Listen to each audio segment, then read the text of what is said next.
বলেছি যে আমরা একটা নতুন আইন করছি। নতুন আইনের প্রাথমিক ড্রাফট হয়েছে। আপনারা জানেন অনেক স্টেক হোল্ডার আছে, ওনাদের সাথে কনসালটেশন করতে হয়। আমরা আশা করছি এই আগামী রোববার বা খুব দেরি হলে সোমবার, আশা করছি রোববারই আমরা নতুন আইন প্রণয়ন করে ফেলবো। নতুন আইনের বিধানগুলো সম্পর্কে আপনাদের বলেছি, সেটার সাথে একটা জিনিস শুধু অ্যাড করতে চাই। নারী ও শিশু নির্যাতন দমন আইনের অধীনে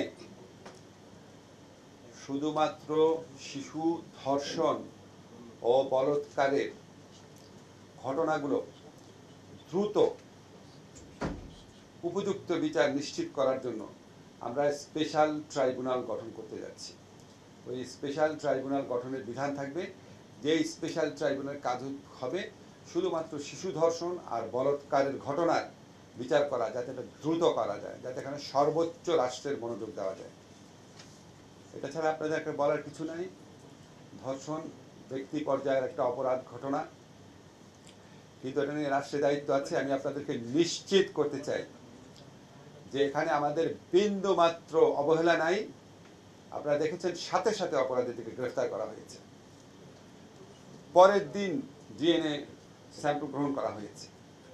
আজকে আমাদের এই মর্মান্তিক খবর পাওয়ার পর ডাক্তাররা সময় বাঁচানোর জন্য নিজেরা সিএমএইচে গিয়ে দ্রুততম সময়ে পোস্টমর্টেম করার সিদ্ধান্ত নিয়েছেন।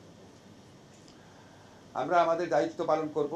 এই ধরনের জঘন্য ঘটনা ঘটে গেলে মানুষের মন দুঃখ বেদনায় ভরে ওঠে। আমরাও মানুষ, আমাদের মন দুঃখ বেদনায় ভরে আছে। আমাদের কর্তব্য কর্মে কোনো রকম অবহেলা হবে না।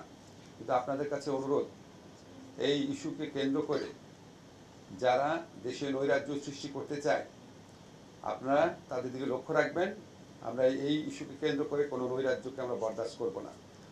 আমাদের যদি কোনো ভুল ত্রুটি থাকে স্পেসিফিক্যালি বলবেন, অবশ্যই আমরা সেই ভুল ত্রুটির রেসপন্ড করব, জবাবদিহিতা নিশ্চিত করব। কিন্তু আপনাদেরকে আমরা নিশ্চিত করতে চাই এখন পর্যন্ত অন্তত এই ক্ষেত্রে আমাদের কোনো ভুল নাই, এবং ইনশাআল্লাহ আমরা চেষ্টা করব ভবিষ্যতে ভুল হলে ভুল কারেক্ট করার জন্য। গতকাল আপনাদেরকে একটা এক্সাম্পল আমরা বলেছি যে একটা শিশু ধর্ষণ মামলাতে একজনের যাবজ্জীবন কারাদণ্ড হয়েছিল। তাকে যখন হাইকোর্ট জামিন দিয়েছে, আমরা সরকারের পক্ষ থেকে, আইন মন্ত্রণালয়ের পক্ষ থেকে অ্যাটর্নি জেনারেল অফিসের মাধ্যমে আপিলের ডিভিশনে আবেদন করেছিলাম। তার জামিনটাও বাতিল হয়েছে।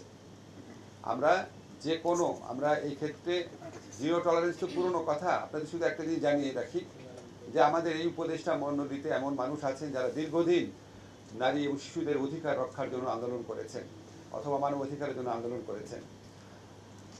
আপনারা যতটা বেদনার্ত হন, আমরা যদি উপদেষ্টা পরিষদে আমাদের যে আলোচনা হয়, তখন যদি আপনারা আমাদের বেদনা, কষ্ট, আমাদের ধর্ষকের প্রতি, ধর্ষণ কার্যের প্রতি আমাদের তীব্র ঘৃণা ও রাগ, সেটা যদি আমি আপনাদের দেখাতে পারতাম, বুঝতে পারতেন যে আপনাদের সবার মতো আমরাও একইভাবে সংক্ষুব্ধ, একইভাবে মর্মাহত।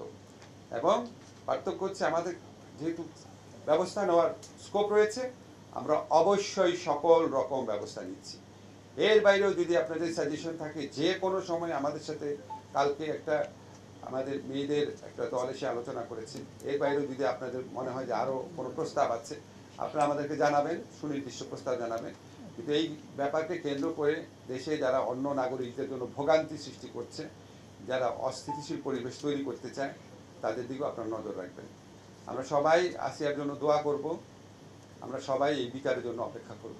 ধন্যবাদ।